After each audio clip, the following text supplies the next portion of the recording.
Olá, você está no Teoricamente, mais um podcast da Escola Paulista de Psicanálise e do Instituto Hécatos. Eu sou Aleis Claps, sou psicanalista, membro do Instituto Hécatos e estou aqui para conversar sobre o tema Freud hoje. E aqui na bancada está comigo o meu colega e psicanalista Sérgio Keuchegerian.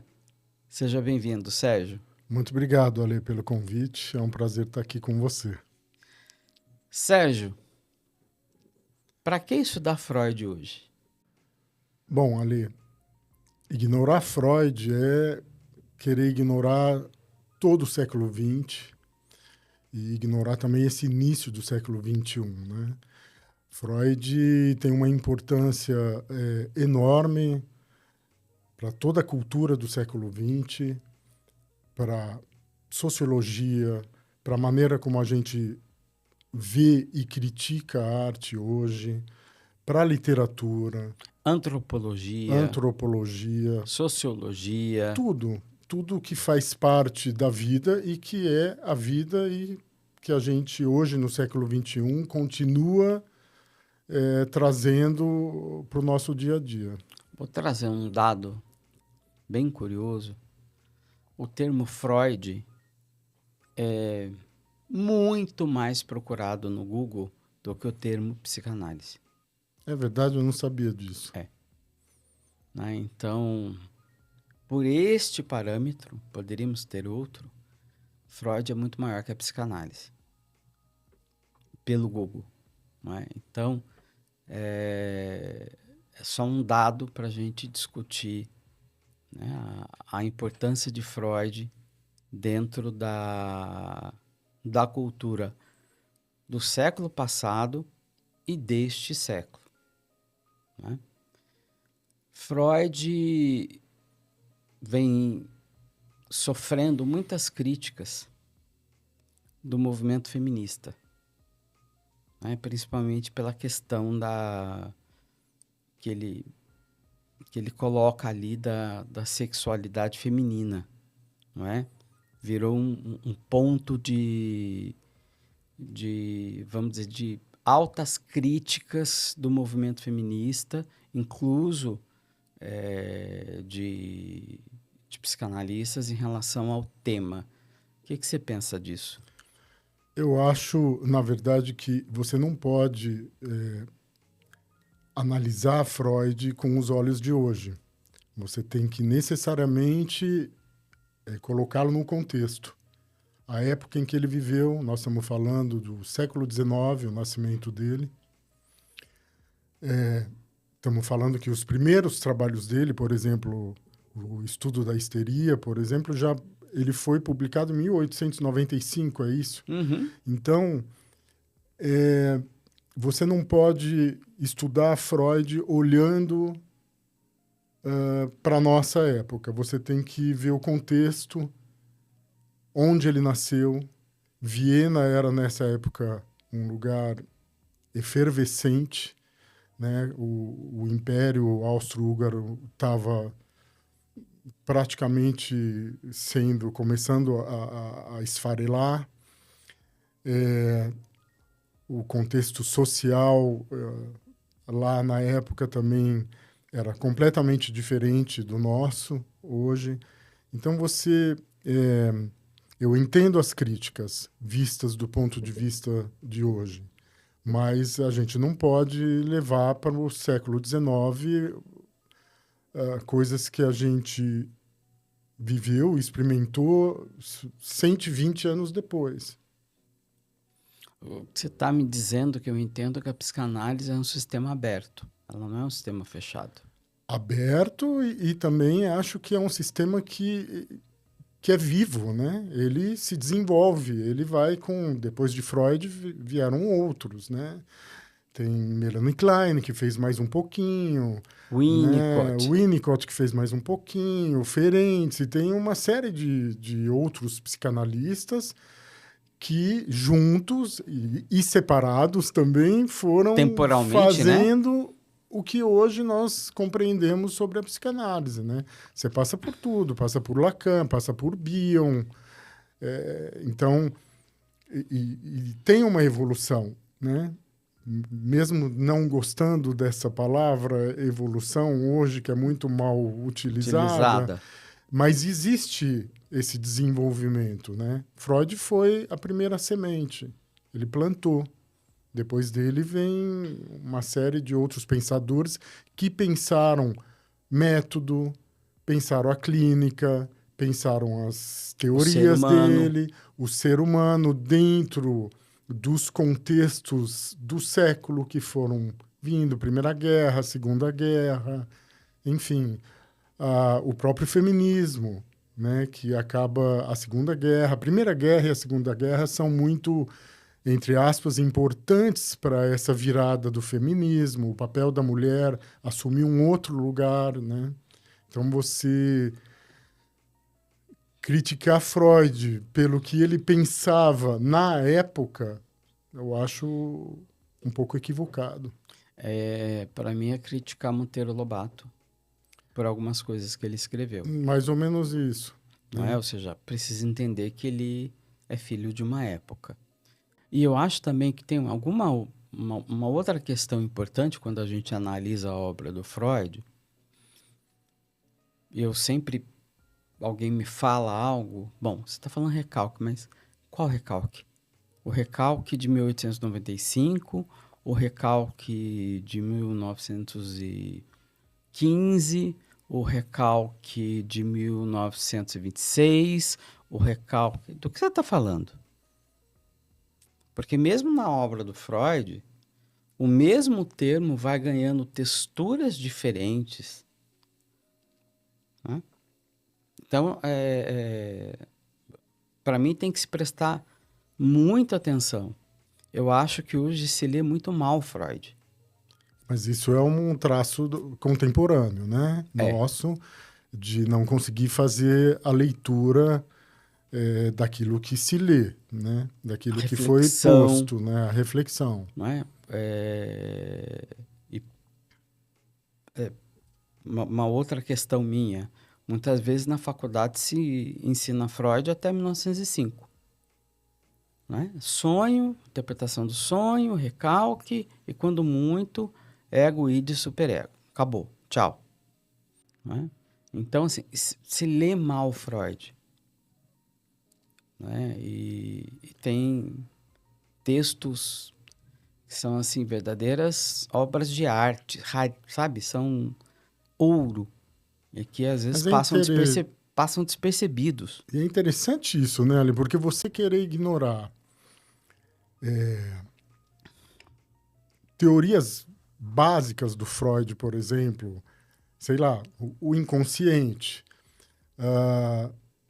id, ego e superego, os impulsos, né?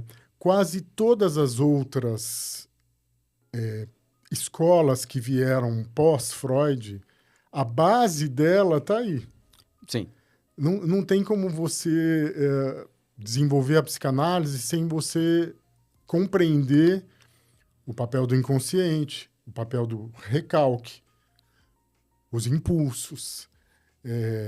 A técnica. Toda a técnica, né? Como é que ele aplica a clínica, a escuta. Você pode até discordar, mas você tem que entender o que ele escreveu. Sim, mas no fundo eu acho que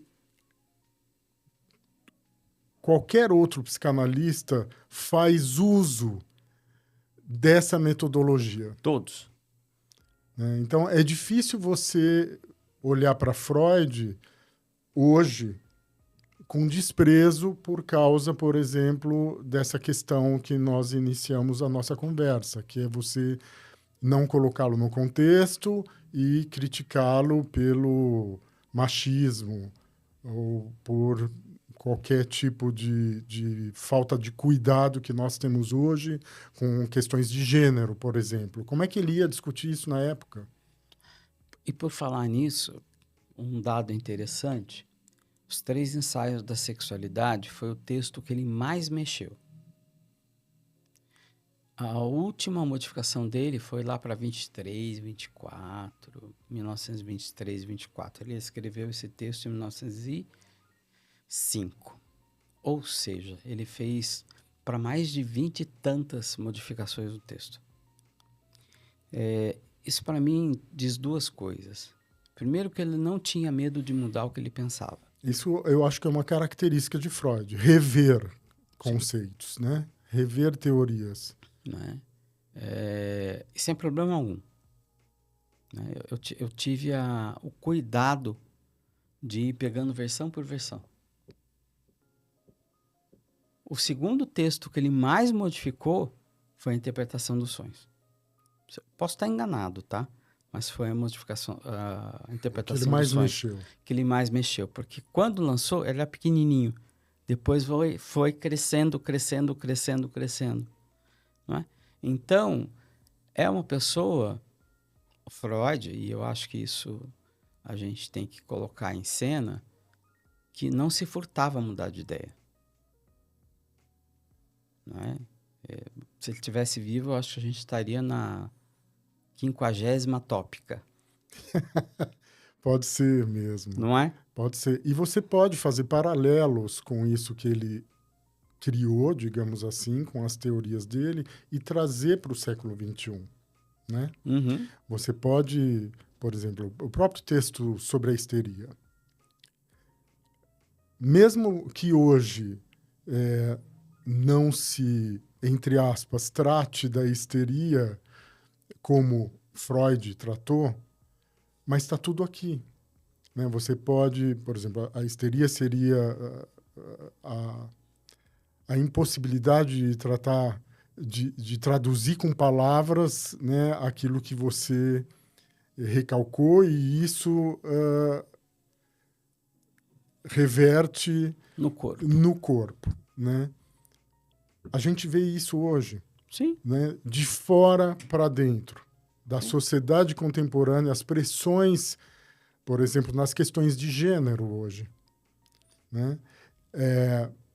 Você pode fazer esses paralelos e ir na sua clínica e entender isso dessa forma. Trabalhar observando o que Freud falava e observando a sociedade e ver como isso afeta do coletivo para o indivíduo. O que você está propondo olha, eu não sei se o humano funciona assim, mas é uma lente muito interessante para observar o que está acontecendo e pode me fornecer recursos técnicos para trabalhar. Sim, certamente é mais ou menos isso. Você também... O que eu acho que é um grande mérito do Freud é que você olhar... O que o Freud trouxe para a gente o ser humano não é só racional. Né? Existe algo ali, segundo Freud, recalcado, que vai interferir na sua vida emocional e, portanto, na sua vida no dia a dia, porque é o dia a dia sendo trabalhado, a emoção, a razão, é tudo isso junto. Então, você hoje, numa sociedade que é totalmente feita com base no sucesso, na performance pessoal, né, individual, para se valorizar alguém, nada mais justo do que olhar esse ser humano de forma completa. Né? Ele é resultado da pressão que ele sofre da sociedade em que ele vive, sem esquecer que ele é um indivíduo que começou a sua formação lá atrás, dentro, e aí entra Freud, da herança familiar, né? Aquilo que ele traz consigo no crescimento dele vem lá de trás, já desde os primeiros anos de vida.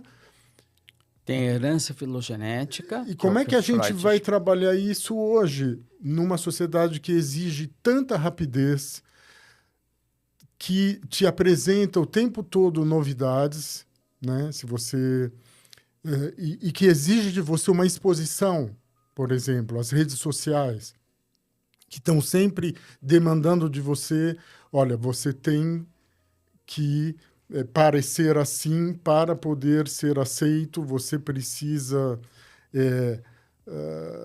estar conforme, né, dentro daquilo que a sociedade está te esperando. Então, essa pessoa sofre muita pressão. E essa pressão, voltando agora para o início da conversa, vai se reverter em alguma coisa e vai afetar você mentalmente e, por que não, no corpo, né? Anorexia, bulimia. Fobias de alguma espécie. Sim. Enfim, tem outras formas. Aquilo que Freud falava, hoje você vê talvez manifestado de outras formas. Mas Usando essa lente freudiana, você consegue ver. Consegue ver isso. Né? Que aí a gente toca no outro ponto, que é os 24 volumes do Freud não são a Torá, não é a Bíblia. São textos dedicados que fundaram a psicanálise, estão aí à nossa disposição. E podem ser criticados, está tudo bem. Está tudo certo. Cada um faz a sua leitura própria daquilo. Mas o que eu colocaria de mais importante é, ele não era um idiota.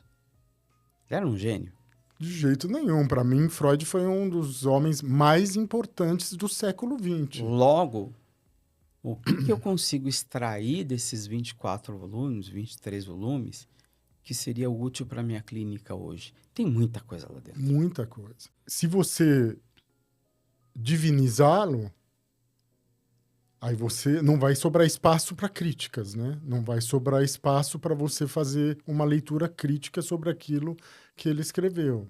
Não vai sobrar espaço também para você trazê-lo para o século XXI. E aí, me parece que reside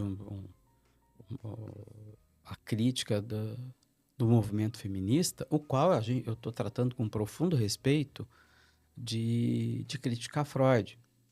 Porque a obra está lá, Freud não pode responder, porque já morreu, e nós temos que ao ler a obra, conseguir criticá-la, não no sentido pejorativo da palavra, né, de reduzi-la, não é reduzi-la, né, mas ao mesmo tempo não transformar aquilo que está escrito nas pedras sagradas. Não é por aí. Claro que não. Não é por aí, mas poder pensar, não é?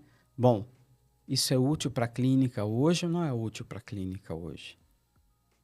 Como é que eu penso isso? Não é? Ele pensou desse jeito, não é? Mas eu também posso pensar de outro.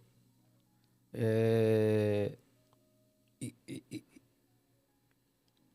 quando você não sacraliza a obra, ela vira mais fértil do que ela já é.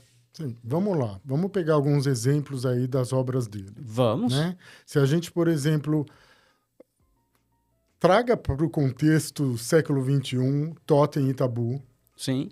O mal-estar da civilização. Vou pegar Totem e Tabu. O que está acontecendo hoje? Não é? Tem um totem de cada lado, não é? Tem um tabu de cada lado e uma sociedade dividida. E um mal-estar que, assim, acreditam que essa divisão de totem vai resolver alguma coisa. Isso é uma leitura possível usando as obras de Freud. Sim. Sem falar na questão da religião, né? Sem entrar na parte que Freud, de alguma maneira, nos mostra, que é... Esse é no futuro de uma ilusão. No futuro de uma ilusão, ele fala também sobre uma questão que eu acho que é muito importante, que ele fala do desamparo, né? Sim. Então, por exemplo, daí vamos pegar como isso é atual, nessa sensação que todas essas redes sociais nos apresentam, né, e nos trazem como fórmula de inclusão e que, no fundo, não inclui absolutamente nada, né? Você está completamente só, você depende do olhar do outro o tempo todo para se reconhecer, né? Você não consegue fazer mergulhos profundos em você para se compreender, se autoconhecer, né? Para se relacionar com o outro. Você não escuta mais, Sim. né? Você só fala, né? Ninguém para mais para prestar atenção no que o outro está falando. Mas ele quer falar, né? E aí você traz uma questão ética para mim. A psicanálise, esta proposta por Freud, que se a gente pegar os 35, 40 termos que a gente acredita que são freudianos, não são freudianos. Recalque não é freudiano, inconsciente não é freudiano. Não. E isso está escrito pelo próprio Freud. Está lá a nota de rodapé, esse conceito é do fulano de Aliás, tal. é uma coisa que ele fazia muito bem, né? Ele Nos citava as textos fontes. dele, ele citava as fontes. Ele citava as fontes, ele era honesto. Exatamente. Qual foi a grande invenção dele? A clínica. E o que é a clínica? A escuta. Você aprende a se escutar e escutar o outro. E conforme você está falando, a gente está perdendo e muito a capacidade de escutar o outro. Né? A gente só quer falar. Daí vem também a falta da empatia, né? Exatamente. Se você não escuta, você não consegue sentir o que o outro sente. E é uma escuta ética. Porque se você passou por um processo de análise, você sabe que você tem as suas sombras. E você precisa aprender a dialogar com as suas sombras. Logo, na empatia, você sabe que o seu colega de trabalho, o seu amigo, o seu parente tem a sua sombra. Não é? E você já escuta ele de outro jeito. Eu vou ser muito sincero. Mesmo no meu dia a dia, muitas vezes eu dou muito pouca atenção ao conteúdo do manifesto. Eu já vou transformando tudo em enunciado que facilita a minha vida, sabe? Porque você já vai direto. O rendimento linguístico é muito melhor.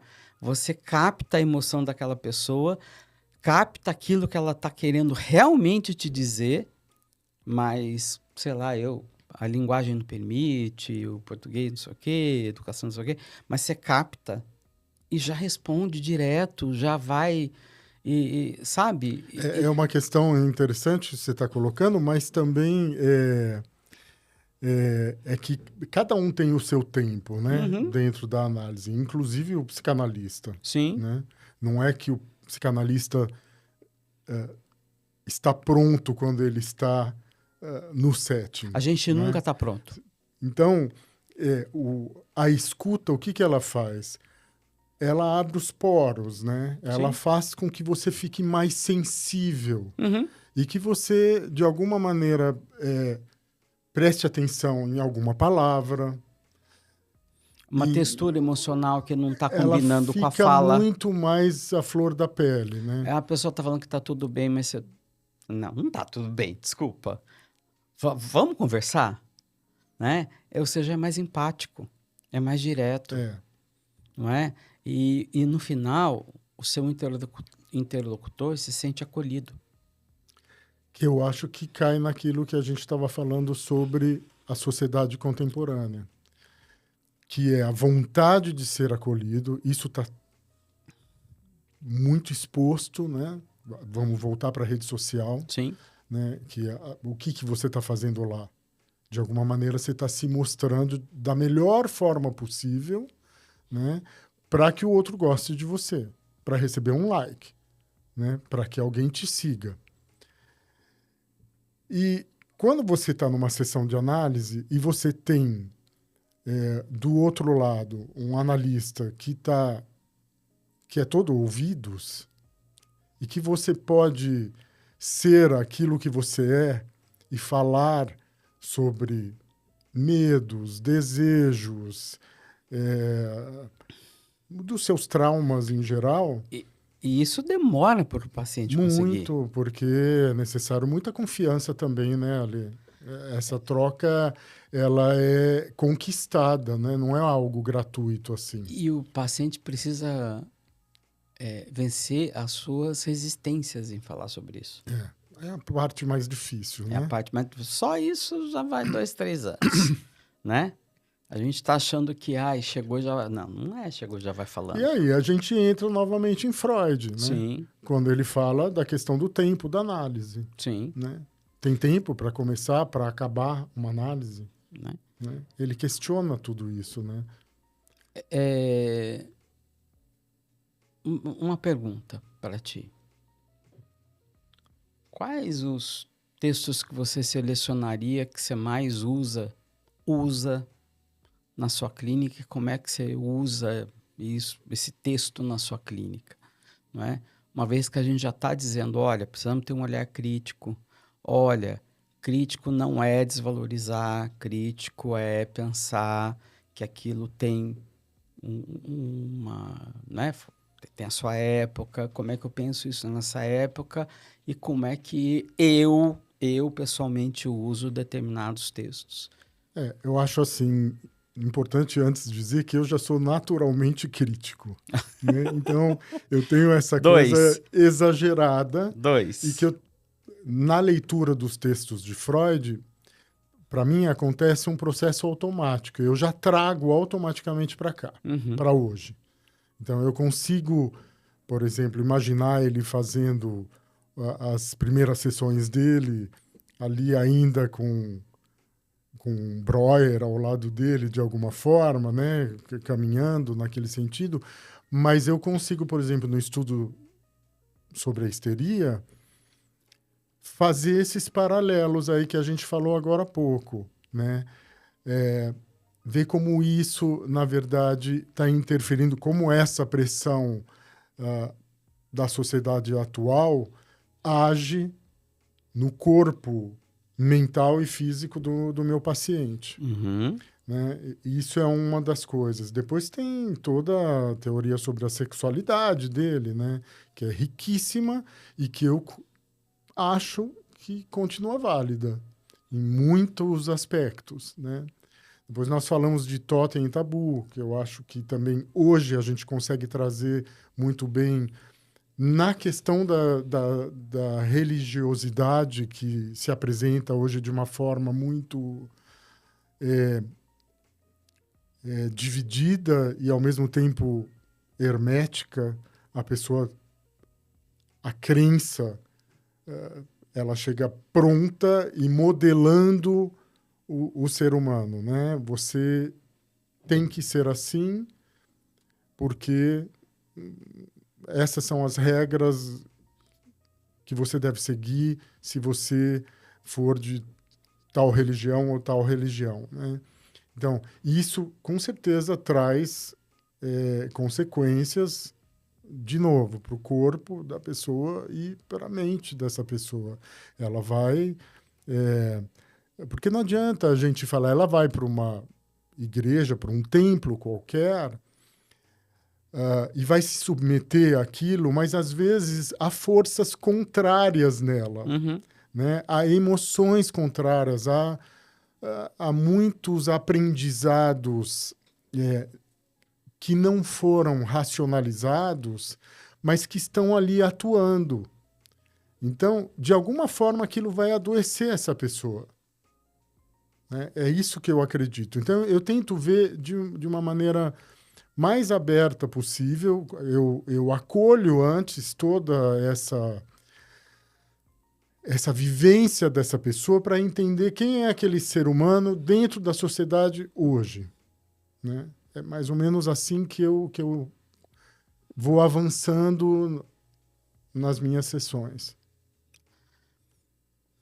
Eu vou responder minha própria pergunta. Claro, por favor.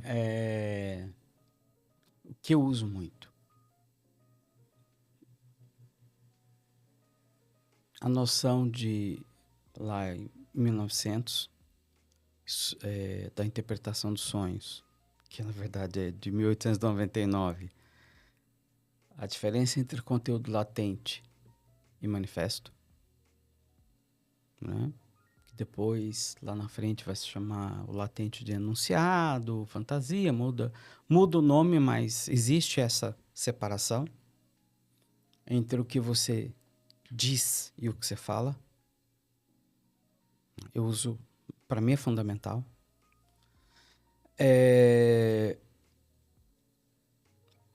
Dois princípios do funcionamento mental, duas formas do acontecer psíquico, é um texto para mim seminal, né, onde ele mostra, olha, tem uma diferença entre o desenvolvimento corporal e psíquico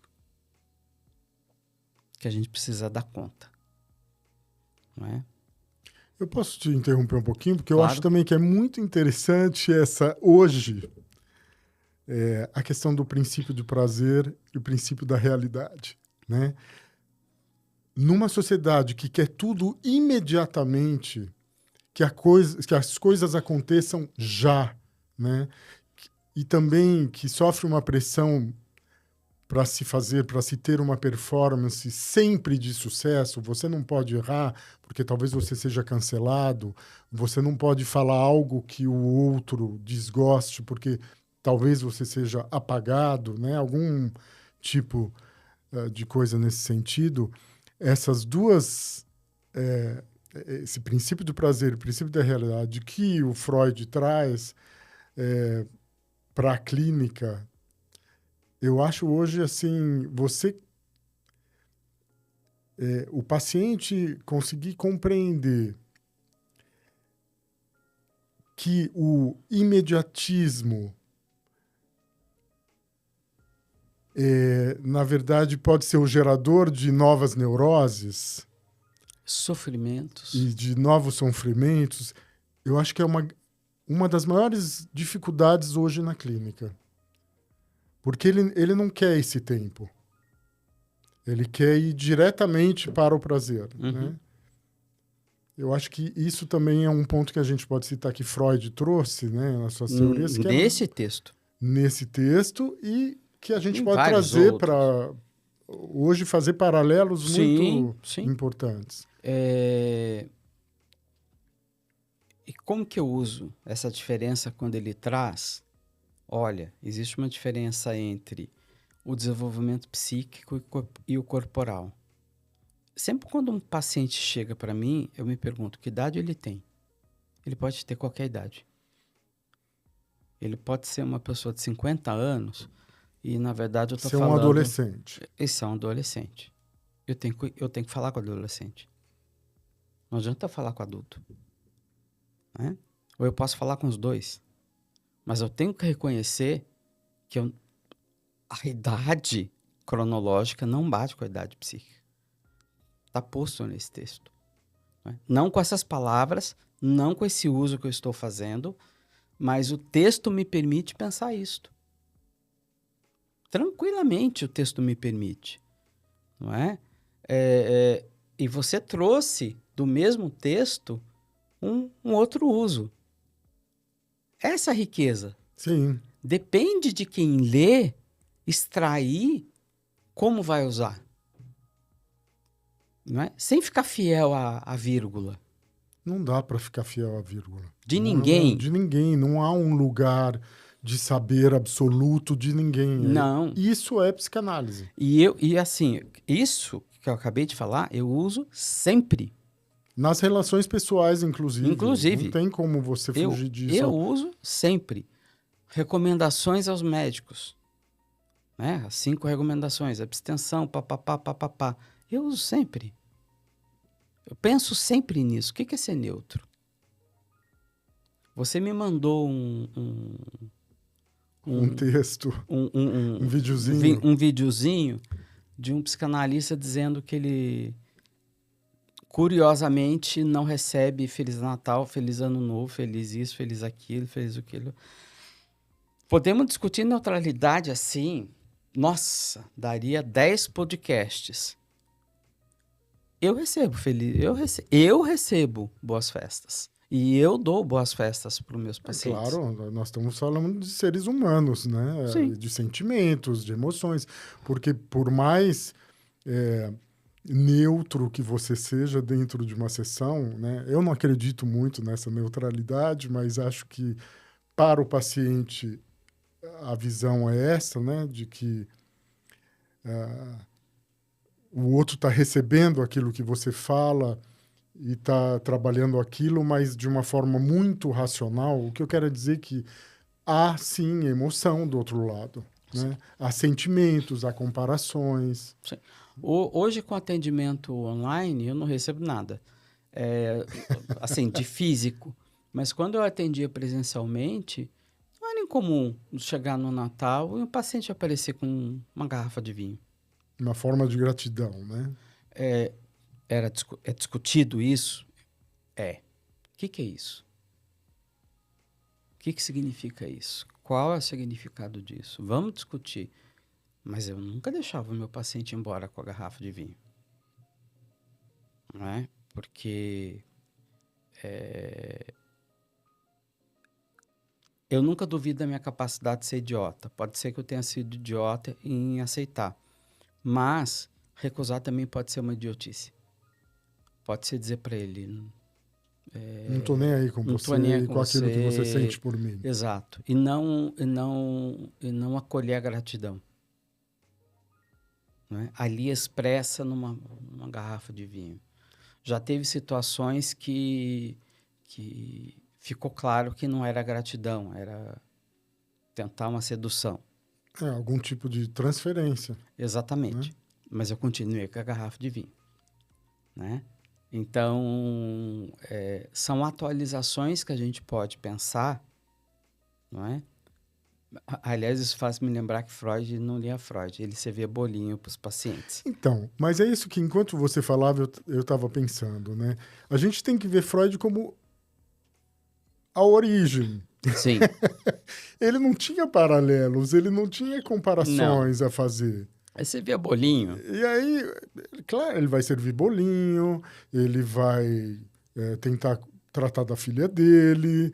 Ele caminhava com os pacientes. Pelas ruas, recebia as pessoas que ficavam hospedadas em hotéis para serem tratadas com ele e passava da relação paciente, Sim. ultrapassava a relação paciente e analista. Né? E eu acho particularmente que isso é muito mais descritivo do que uma crítica.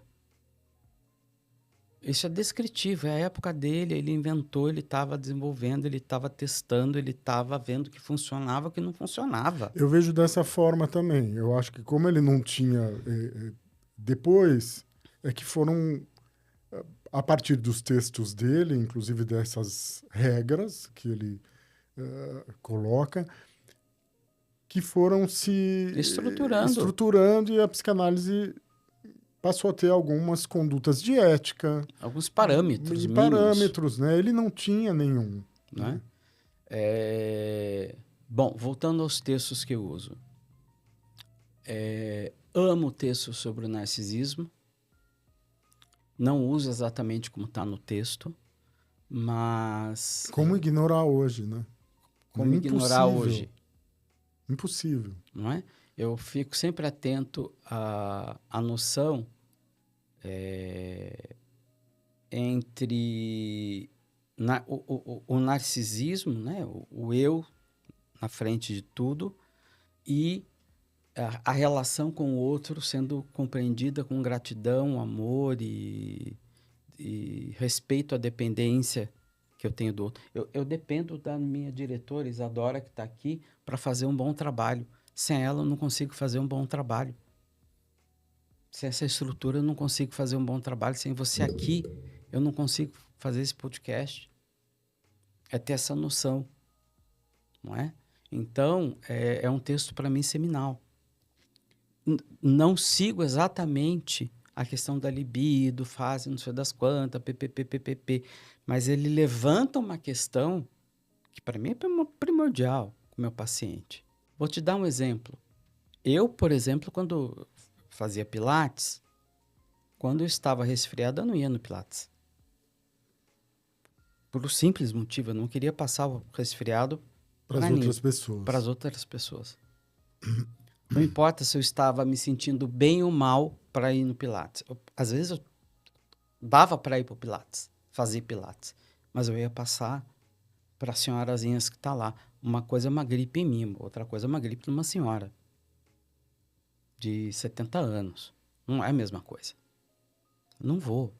Eu vou perder meu dinheiro? Vou perder meu dinheiro, mas eu não vou. Né? Não estou dizendo que eu sou especial por causa disso, mas é um parâmetro. É um parâmetro, não é? Como que você se relaciona socialmente? Não é? Como é que você valoriza o outro? Né? Então, é um texto que eu particularmente uso muito. Não é?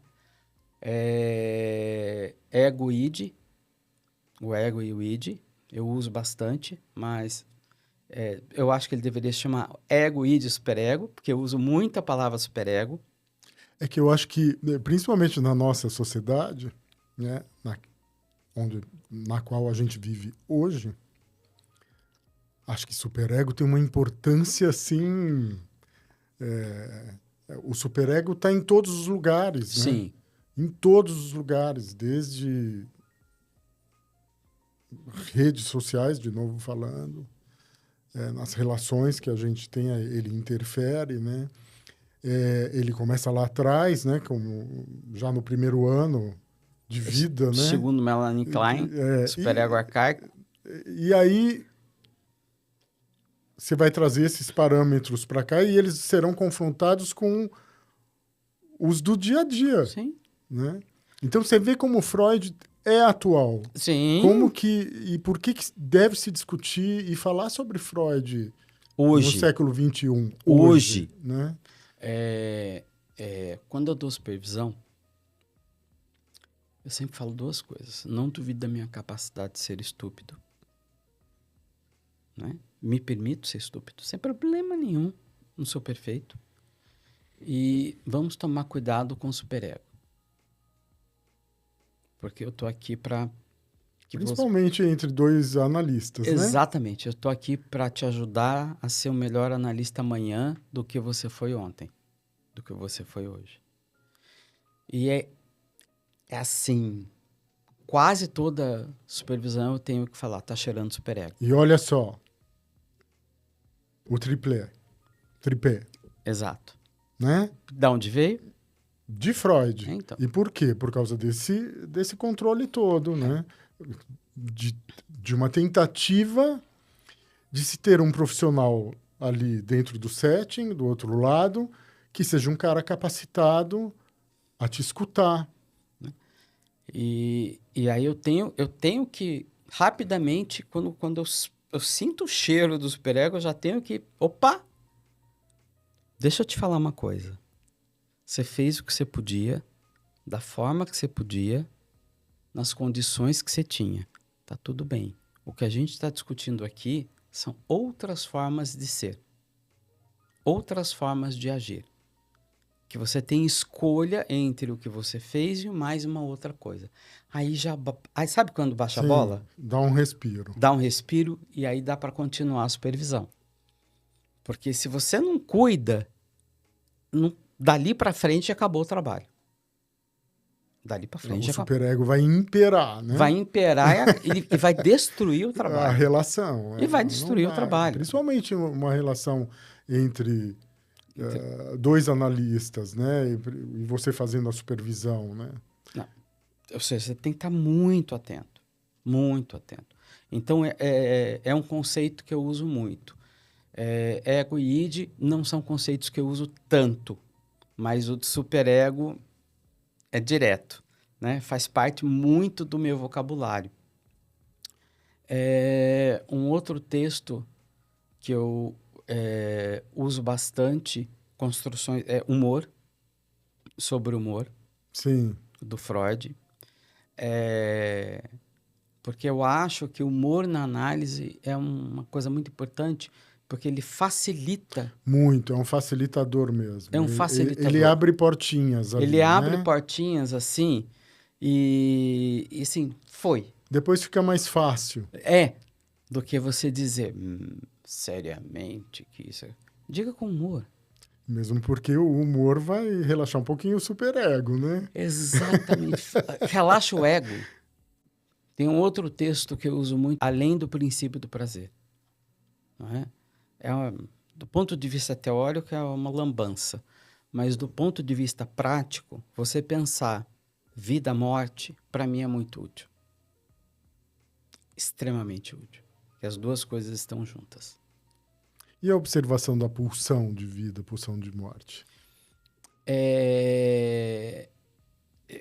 Eu não trabalho tanto com pulsão, mas a noção vida-morte. Tá. Né? É entender que essas duas coisas estão juntas. Caminham juntas. Caminham juntas. Então, eu poderia perguntar para o Sérgio, você tem mais 20 anos de vida útil. O que você quer fazer com isso? O que você pretende fazer com isso? A questão é quando você ouve do outro lado a resposta, mas eu vou morrer? Exato. Vida, morte, tá vendo? A morte trazendo um significado para a vida. Eu uso demais isso. Tá? Não é exatamente como está no texto. Não tem que ser exatamente como está no texto. Não tá, mas eu instrumentalizo assim. Sim, você faz uso daquela teoria para a tua compreensão naquele momento. Não faria essa pergunta para um garoto de 12 anos. Não é? Mas para alguém que passou dos seus 50, eu já faço esse tipo de pergunta. Olha, você tem 30 anos de vida útil. O que você quer fazer com isso? Eu pego a morte e trago para agora. Não é? Você pode, inclusive, agora morrer atravessando a rua.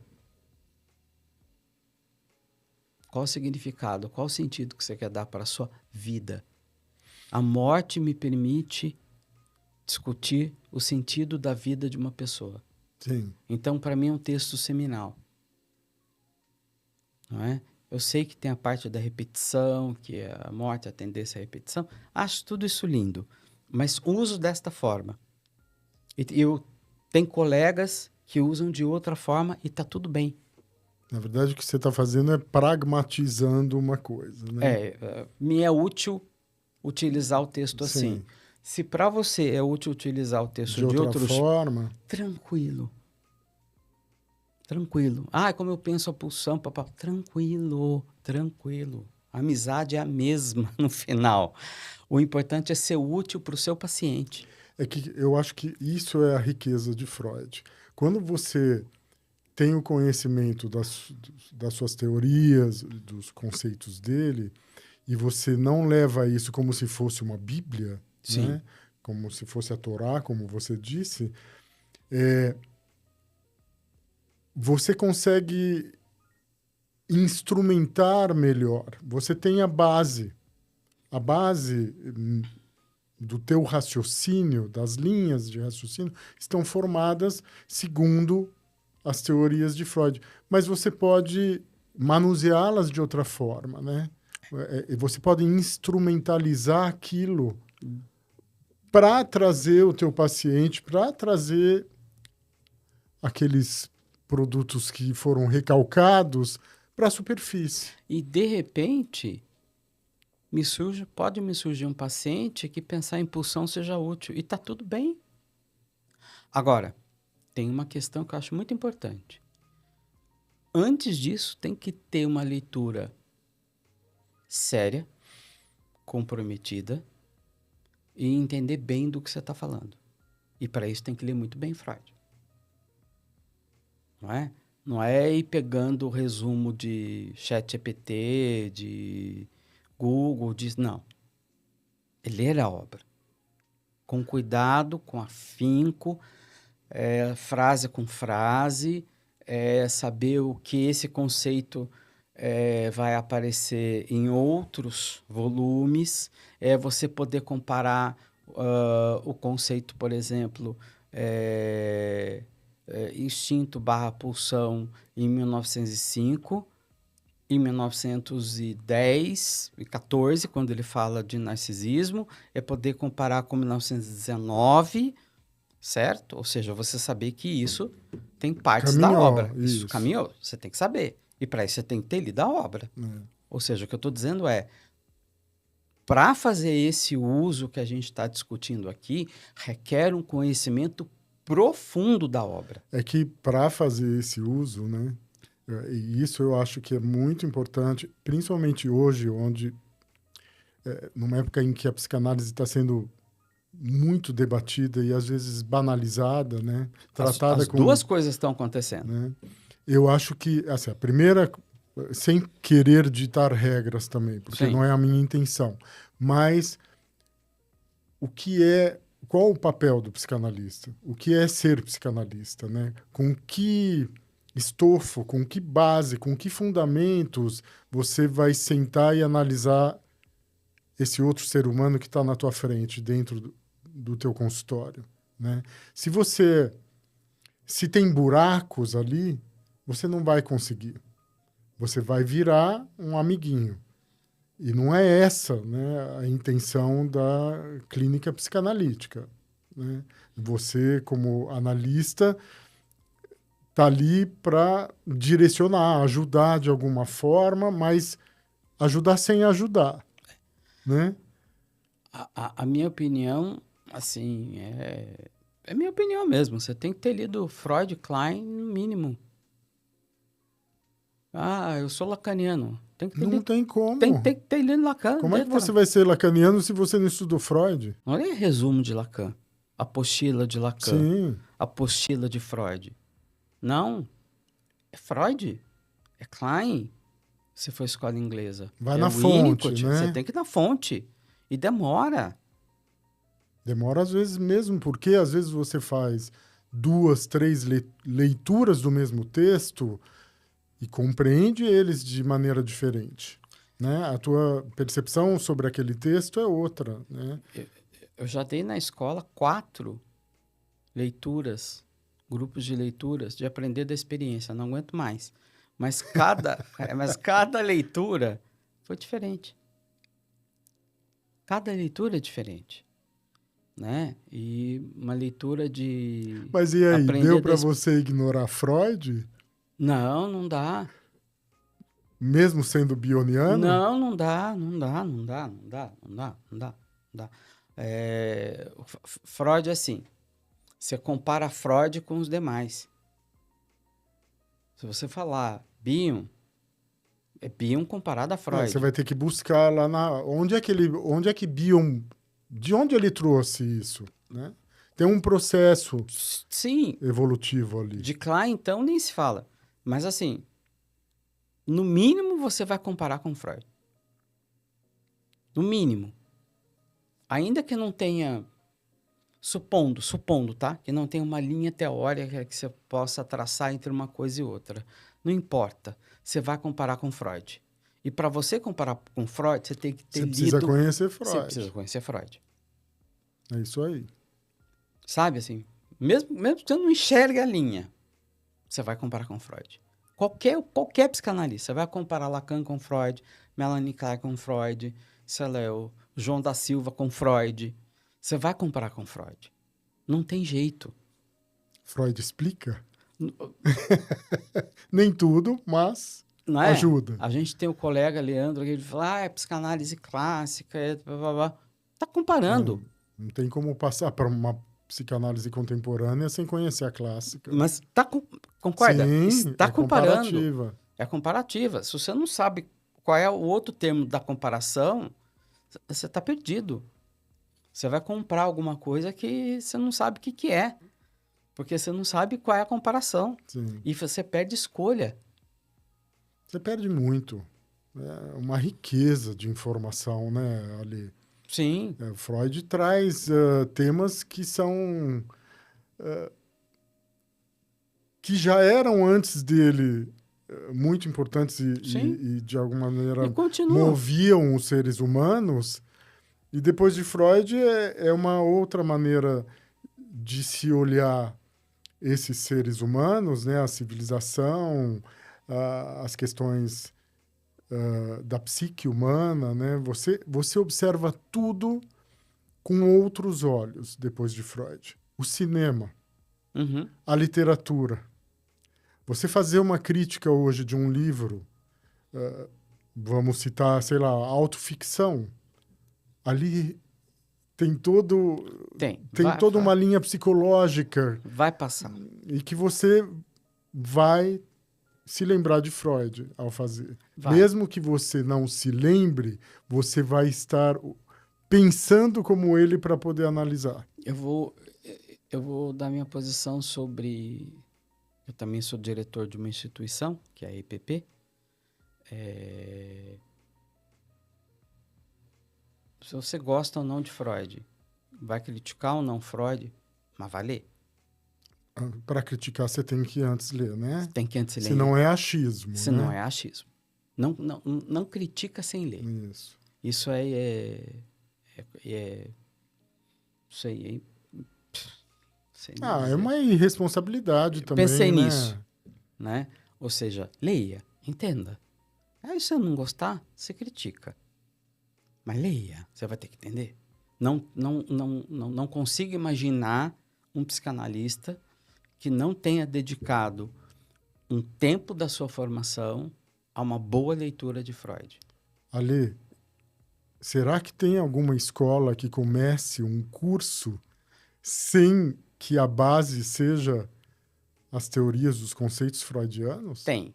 Entrega uma apostila de 10 páginas para você e tchau. Para quem não sabe, na IPP a gente só lê os textos exatos dos autores. Freud, Klein e Bion.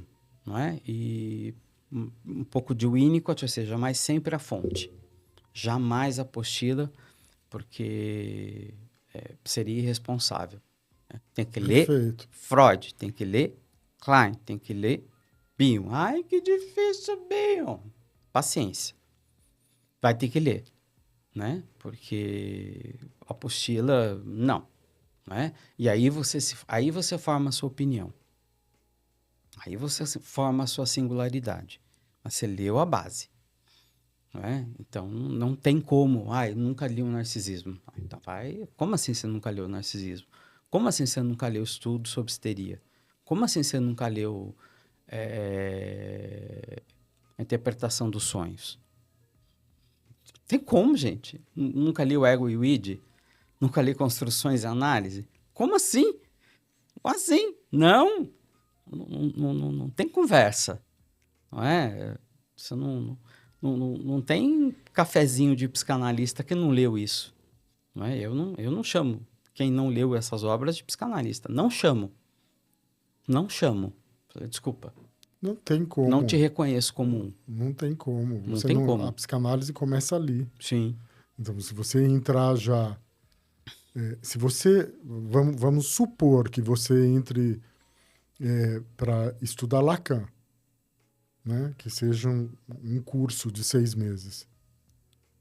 Obrigatoriamente você vai ter que voltar a Freud. Vai. Se você fizer um curso só de Bion durante 1 ano, você vai ter que voltar a Freud. Vai, porque ele cita 2 princípios do funcionamento mental. Não tem jeito. Não tem como. É um, mas ele cita. Né? Então, a despeito de várias críticas que o Freud está recebendo, é preciso ter cuidado com as críticas, entender o tempo histórico, e eu vou, para esses críticos, colocar o nome de um texto do Bion, né? Como tirar proveito de um mau negócio. Né? Nem o negócio é mau e a gente tem que aprender a tirar proveito. Né? Essa é a função, eu acho, do psicanalista hoje. Né? Tirar um bom proveito de Freud. E assim, não é difícil. Não, mesmo porque eu só aconselho a leitura de Freud, inclusive dos casos, né, que ele colocou lá na escrita dele, e que são deliciosos. As leituras são deliciosas. Sim. Né? Não, e ele é um escritor fantástico. né? Ele escreve muito bem, muito bem. Dos autores que eu conheço, é o que melhor escreve. Eu me lembro que a minha primeira formação foi kleiniana, e aí a gente lia Freud, e era uma maravilha. Quando chegava em Klein, eu queria cortar os pulsos, né? E quando você chega em bio? Eu descobri que nada é tão ruim que não possa ficar pior, Então, né? Mas de todos eles são de uma extrema utilidade para a clínica, sim. né? Então, também tem essa dica, tá? O Freud dos psicanalistas é o mais fácil De ler, a de ler. compreensão fica facilitada. Fica né? muito facilitada, né? Nosso tempo acabou. Muito obrigado. Obrigado, Ale. Muito obrigado pela sua audiência. E a gente se vê num próximo episódio. Os nossos contatos estarão logo abaixo aqui do vídeo. Até um próximo episódio.